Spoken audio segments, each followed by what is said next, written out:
पहला प्रश्न, छंद शब्द का अर्थ क्या है और यह ऐसा क्यों कहलाता है? यह निरुक्त वाला प्रश्न है। और दूसरा प्रश्न, किसी मंत्र का छंद कौन सा है और उसकी मात्राएं या अक्षर कैसे गिने जाएं? यह छंद शास्त्र वाला प्रश्न है। अगर आप छंद क्या है इसको निरुक्त की दृष्टि से समझना चाहते हैं तो प्रक्रिया कुछ ऐसी होगी। पहला, शब्द है छंदस। दूसरा, उसकी व्युत्पत्ति या मूल खोजेंगे। संस्कृत में इसे छद धातु से संबंधित समझाया जाता है, जिसका भाव है ढकना या आच्छादित करना। वैदिक व्याख्याओं में छंदस के अर्थ और उत्पत्ति पर अलग संदर्भ भी मिलते हैं।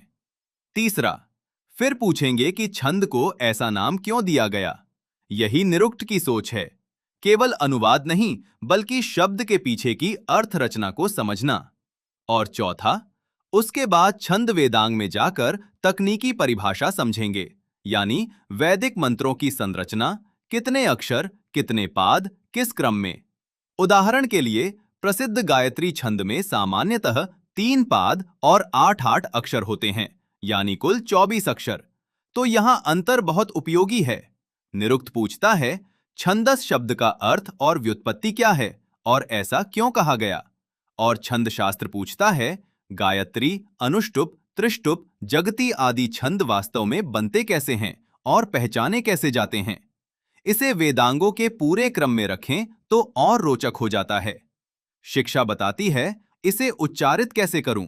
व्याकरण बताता है इसकी भाषिक संरचना क्या है। निरुक्त बताता है इसका अर्थ क्या है और यह अर्थ कहां से आया। छंद बताता है इसकी लय और छंद की संरचना क्या है। कल्प बताता है इसका कर्म में प्रयोग कैसे हो। और ज्योतिष बताता है वह कर्म कब किया जाए।